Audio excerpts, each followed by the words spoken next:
వి gold trusted gold buyers తాకట్టులో ఉన్న బంగారాన్ని విడిపించి ఈ రోజు ఉన్న మార్కెట్ ధరకే కొనబడును. మరిన్ని వివరాలకు సంప్రదించండి 7771077720.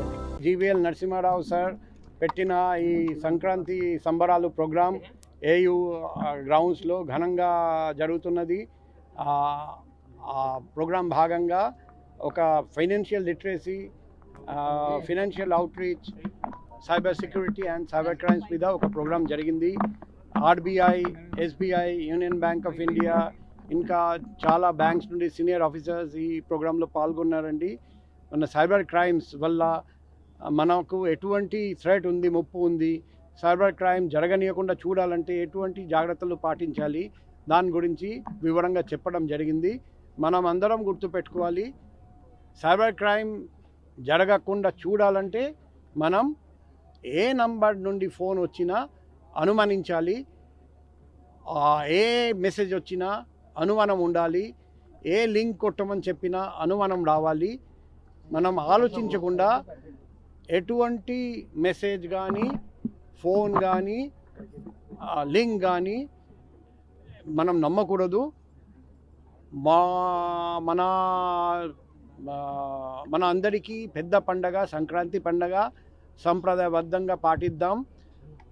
వైజాగ్ వాసులందరికీ సంక్రాంతి శుభాకాంక్షలు, హృదయపూర్వక శుభాకాంక్షలు తెలియజేస్తున్నాం. ముందుగా అందరికీ సంక్రాంతి పండుగ శుభాకాంక్షలు.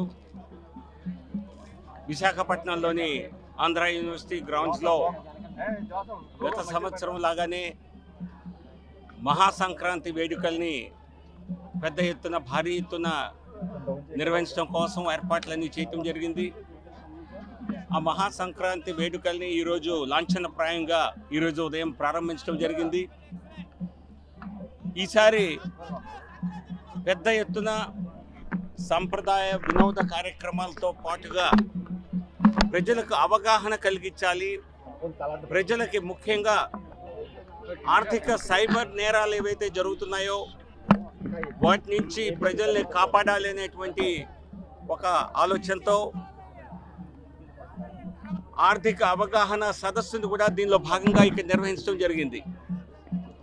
ఈరోజు కార్యక్రమానికి ఆర్బీఐ రీజనల్ డైరెక్టర్ బషీర్ గారు, అనేక బ్యాంకుల ప్రముఖ ప్రతినిధులు, చీఫ్ జనరల్ మేనేజర్స్, రాష్ట్ర బాధ్యతల్లో ఉన్నవారు,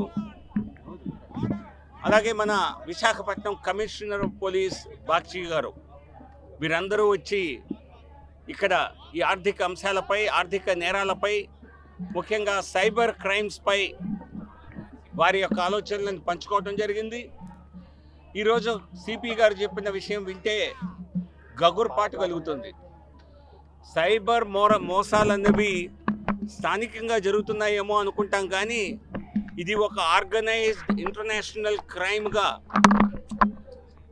ఏ విధంగానైతే గతంలో భారతదేశం నుంచి కొంతమంది యువతీ యువకుల్ని బయటికి తీసుకువెళ్ళి ఇతర దేశాల్లో వారికి ట్రైనింగ్ ఇచ్చి వారిని తీవ్రవాదులుగా ఎలా ఇక్కడికి పంపించేవారో అదే విధంగా సైబర్ నేరాలు చేయడం కోసం ఇక్కడ కొంతమంది రిక్రూట్ చేసుకొని ఉద్యోగాల పేరుతో వారిని విదేశాలకు తీసుకువెళ్ళి అక్కడ వారికి ఈ ఆర్థిక మోసాలు ఎలా చేయాలి అన్న దానిపైన శిక్షణ ఇచ్చి వాళ్ళని ఒక రకంగా నిర్బంధించి ఇటువంటి కార్యక్రమాలు వారి చేత చేయించి వేల కోట్ల రూపాయలు కొల్లగొడుతున్నారని చెప్పి తెలియచేయటం, ఇది మనకి సరైన సమయంలో ఇక్కడ ఆర్థిక అవగాహన సదస్సు పెట్టాలని నేను భావిస్తున్నాను. మనం రోజు చూస్తున్నాం, ఏ మీడియా ఛానల్ చూసినా, ఏ న్యూస్ పేపర్ చూసినా, మన తెలుగు పత్రికల్లో కూడా రోజు ఉండేటువంటి వార్త డిజిటల్ అరెస్ట్ అనో, బ్యాంకు ఖాతాని దొంగిలించారనో, మరి మీకు అధిక వడ్డీ లభిస్తుంది, అధిక దిగుబడి లభిస్తుందని చెప్పి మోసపుచ్చి డబ్బులు లాగేశారనో, లోన్లు ఇప్పిస్తామని డబ్బులు కొట్టేశారనో, లేదా ఏదో ఈమెయిల్ లింక్స్, ఓటీపీ ఎస్ఎంఎస్లు పంపించి వాటిని క్లిక్ చేయటం ద్వారా మొత్తం డబ్బులు కొట్టేశారనో, ఇటువంటి సంఘటనలు దేశవ్యాప్తంగా లక్షలాది సంఖ్యలో ప్రతిరోజు జరుగుతున్నాయి. ఇదందరం స్వయంగా అనుభవిస్తున్నాం. ఆఖరికి కమిషనర్ పోలీస్ గారిని ఏదో ఇబ్బందుల్లో ఉన్నారని చెప్పి వారి శాఖ అధికారులందరికీ పోలీసులందరికీ కూడా కాల్స్ వెళ్ళాయట. ఇక అర్థం చేసుకోవచ్చు, మనందరికీ నాకు వచ్చాయి కాల్స్, రీజనల్ డైరెక్టర్ ఆర్బీఐ వారికి వచ్చాయని చెప్పారు, ఎస్బీఐ చీఫ్ జనరల్ మేనేజర్ వారి భార్యకి స్వయంగా ఇటువంటి బెదిరింపు కాల్స్ వచ్చాయని చెప్పారు. సో ఇది ఈనాడు ఆర్థిక టెర్రరిజంగా దీన్ని వర్ణించవచ్చు. సో ఇటువంటి ఆర్థిక టెర్రరిజం నుంచి కాపాడాలంటే సరైన అవగాహన అవసరం. అటువంటి అవగాహన కల్పించేందుకే ఇక్కడ పెద్ద ఎత్తున మరి ఏర్పాట్లు చేయటం జరిగింది. విశాఖ వాసులందరూ వచ్చి వినోదం సంప్రదాయాలతో పాటుగా ఇక్కడ ఆర్థిక అవగాహన కూడా మెరుగుపరుచుకోవాలని మీ అందరినీ కోరుతూ నమస్కారం. మరిన్ని వీడియోస్ కోసం ఛానల్ ని సబ్స్క్రైబ్ చేయండి. లేటెస్ట్ అప్డేట్స్ కోసం వాట్సాప్ ఛానల్ ని ఫాలో అవ్వండి. ఆ లింక్ డిస్క్రిప్షన్ లో ఉంది.